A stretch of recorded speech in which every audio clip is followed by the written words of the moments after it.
بكتاب الله والسنن التي أتت عن رسول الله تنجو وتربح.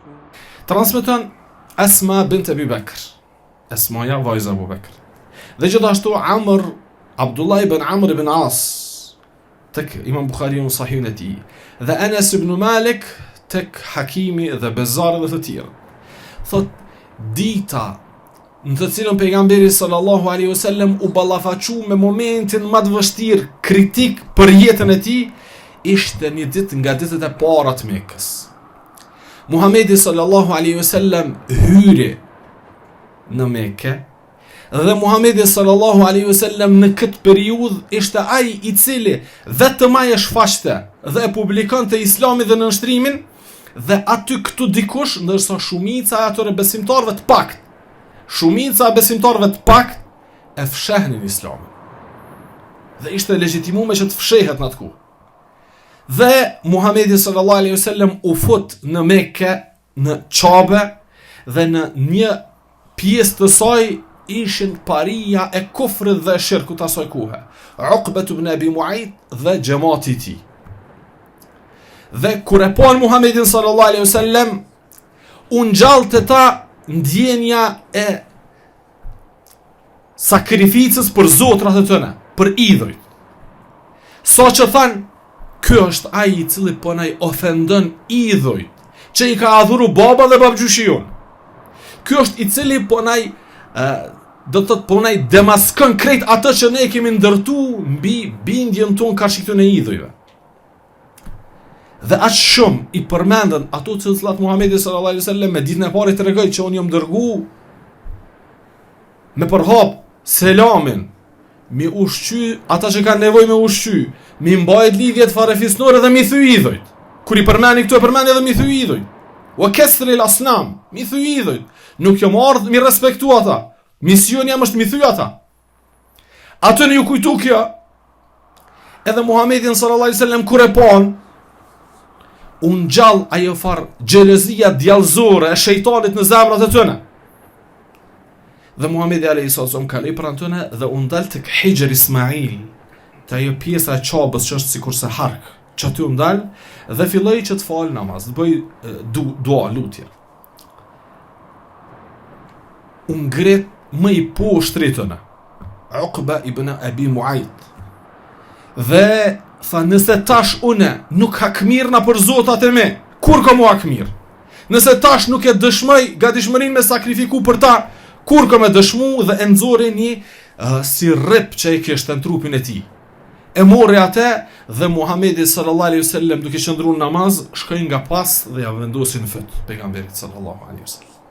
Dhe e shtrëngoi Muhamedin sallallahu alaihi wasallam aq shumë sa që në disa transmetime tek Ibn Ishaq në Sire i ra pejgamberit fekt alayhi salatu wasallam. Do aq shumë e shtrëngoi pejgamberin sallallahu alaihi wasallam, i cili ishte i pambrojtur sepse ishte në namaz, nuk e dinte se çka është duke u zi tek ai mezhlisi ato në kufarve, dhe se çfarë është duke u vepruar me të pas pak çasteve. Në ato momente në të cilat e përmendën Nesi, e përmendën dhe Ali radhiyallahu anhu, i cili Aliu ishte prezent, edhe pse ishte i rin mosh, i dinte këtu. Thot, nuk u gjendë në krahët Muhamedit sallallahu alaihi wasallam as kusht tjetër përveç Abu Bekrit, i cili vrapoi tek Uqbeja dhe me krejt fuqin që e kishte, e shtyu atë, e rrëzoi për tokë atë, duke ngrit zërin duke thënë, ataqtuluna rajulan an yaqula rabbi Allah wa qad ja'akum bil bayinati min rabbikum. Apo e vritni një njeri që nuk po thot asgjë tjetër vetëm se Zoti im është Allahu, edhe ka ardhur me argumente të qarta nga Zoti i tij për këtë që është duke thonë. Për këtë po mbytni dikan? Kjo fjalë është përmend pastaj në Kur'an si fjale besimtarit të familjes së faraonit. Kur e ka thonë këtë fjalë, Ebu Bekri radhiyallahu anhu kish zbrit ajo pjesë e surës Zumer ose Ghafir. Nuk kish zbrit ende ajo pjesë. Pas një kohe do të zbret, mua ashtu që ka thonë Ebu Bekri radhiyallahu anhu. Ataqtuluna rajulan, apo e vritni një njeri që po thot Zoti jam është Allahu. Çfarë mëkati ka? Çfarë gjunohi ka ky njeri? Asgjë tjetër. Vetëm se po thot Zoti jam është Allahu, nuk ja adhuroj këta idhujnë. Unë konsideroj që antum wa abaukum al-aqdamun fa innahum aduwwun li illa rabbil alamin. Siç ka thënë Ibrahimi alayhis salam. Jo, dhe baballarët e juve dhe idhujt e juve janë armiqt mit, sepse ata janë duke armiqsuar Allahun azza wa jall, janë duke bërë rivalitet atij. Nuk tha diçka tjetër, vetë kjo ishte fjala e pejgamberit sallallahu alaihi wasallam. Sa ai davetin e tij, thirrjen e tij kish hop para pak ditë me fjalën qulu la ilaha illa Allah tuflihu, thani la ilaha illa Allah, nëse doni shpëtim. Nuk ishte që Muhamedi sallallahu alaihi wasallam ishte dërgu që t'i armiqsoj, ai ishte dërgu që t'i shpëtoj. Thani la ilaha illa Allah që të shpëtoni. Allahu azza wa jall e tregon se si e pritën këtë ftesë Muhamedi sallallahu alaihi wasallam. Than ej'al al-alihata ilahan wahida. Inna hadha la shay'un ujab. Qysh po na thret që krejt këta zotra milione me adhuru veç një. Kjo punë e çuditshme. Pastaj i than idha qila lahum la ilaha illa Allah yastakbirun. Allah po tregon. Ato në kur u thoni la ilaha illa Allah. Nuk ka kush meriton me të drejtë mu adhuru pos Allah të zogjel, yastakbirun. U bënë mendje madh, u bënë mendje mdhaj ndaj kësaj thirrjeje dhe than in kada li yudilluna an alihatina laula an sabarna alaiha. Gati sa Muhamedi sallallahu alaihi wasallam nuk na futi dyshime në zotrat ton, e kem të ilon ata, po mos tish sabër jon që u kapën fort për zotrat ton për jetë. Allah po e përshkruan. Sabri i tyre për gurin. Atë gurin që e kanë gdhen dikush. Apo sabri i tyre për bindjet e kota, po përmendet këtu që i mojti stabil ata mos më përgjigj dritës Allahut azza wa jall dhe nurit. Vllazni, sabri në një zot që është i marrur nga guri, që ti e sheh se nëse shkon mbeturin atje gjuhën në fytyrë, që aty i mbesin, suni fshindle. Than na sakrifikojmë, bëjmë sabër për këtë zot. Kush po na i dëshmon Allahu azza wa jall në Kur'an?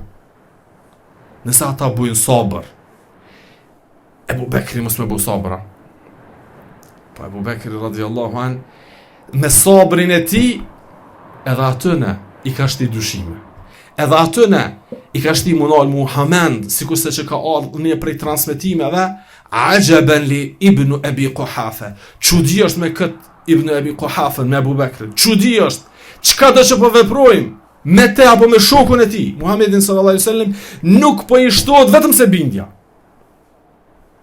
Ama Abu Bekri radiallahu an nuk u lidh për një zoti që është pe i gurit. Abu Bekri radiallahu an është lidh për një zoti që është mbi arshin e tij ul. Një zot që i thot krejt kësaj gjallësie që ka shohim dhe që ka nuk shohim. Kun feyakun, bëhu dhe buhu. Ama Muhamedi sallallahu alaihi wasallam këtë periudhë tha walakinnakum qaumun tastajilun. Ju jeni një popull që po ngutni. Mos u ngutni. Ka me ardh dita kur Allahu azza wa jall na ngrit, edhe na bën neve triumfus, edhe na bën neve të ngritur dhe krenar që na ndëgjohet fjala. Por pasi që të kalojmë sabrin, pasi që ta dëshmojmë nga dëshmërinë për me sakrifiku, pasi që ta ndjekim Ebu Bekrin radiallahu an. Ebu Bekri radiallahu an e shtyu Uqba ibn Abi Muaytin dhe i ndihmoi Muhamedit sallallahu alaihi wasallam duke thonë këtë fjalë. Apo e vret një njeri i cili nuk po thot asgjë tjetër vetëm se Zoti im është Allahu. Edhe kësaj që është duke thonë ja ka shtu, ose po them ja ka bashkangjit argumente bejinat, argumente qarta nga Zoti që kanë ardhur. Nuk është thirrja e asnjë pejgamberi. Para Muhamedit sallallahu alaihi wasallam e lëre më Muhamedin sallallahu alaihi wasallam thirrje boshe pa argumente. Wallahi kur nuk ka pas argument asnjë pejgamber më shumë se sa argumentet e Muhamedit sallallahu alaihi wasallam për saktësinë e misionit, drejtësinë e saj. S'ka pas kur asnjë. As Ibrahimi alayhi salatu wasalam, e as Nuhu, e as ai as kë. S'ka pas sepse Allah azza wa jall çdo hajër dhe çdo të mirë dhe çdo bereqet e ka mbledh tek Muhamedi sallallahu alaihi wasallam. Për këtë shkak Muhamedi alayhi salatu wasalam me argumente i thërta ata që të mos adhurojnë guri dhe idhuj, ti largohen adhurimit të epshit që ata realisht nuk e adhurojnë as Latin as Uzan, e adhurojnë epshin e tyre. i adhuronin ato tradita që i kishin trashëgu. Pa u zhvesh nga këta zotra, si në atë ku, e si në këtë ku, e si në kuën deri në atë ditë që s'ka mramje, deri në atë ditë që lind, ama nuk përëndon dili, sepse bot kiameti, deri në atë ditë njerëzit pa u zhvesh nga Zoti i quajtur nefs, nga Zoti i quajtur epsh, nga Zoti i quajtur tradit dhe zakon, nga Zoti i quajtur çështo këtë bojnë. Pa u largu nga këtu, kur s'ka me pasu hakun? Kur? Sepse për me pasu hakun është kusht e të khlijetu e të hlije. Me zbëra zemrën prej çdo seni dhe me mbush me Allahun azza wa jalla dhe me nështrim ndaj tij.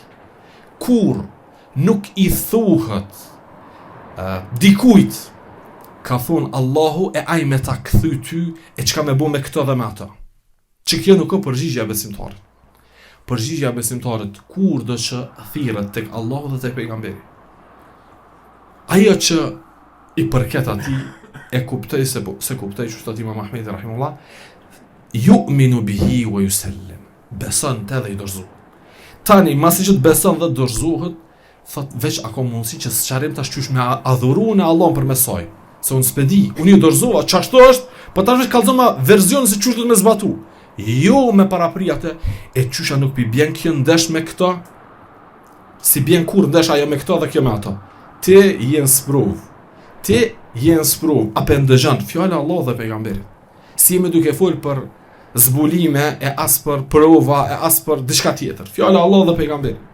Kur të thot Allah dhe pejgamberit, dishka, që tash dikush kanë dëgju, dikush s'kanë dëgju, tash e nin me një ligjerat, tash e lexon me një libër, një ajet kuranur, një hadith pejgamberit. E ndëgjën dikon duke bu një sqarim dhe kështu me radhë. Ti jenë spruv. Apo i thu në rregull, çashtu është pa pikë dyshime.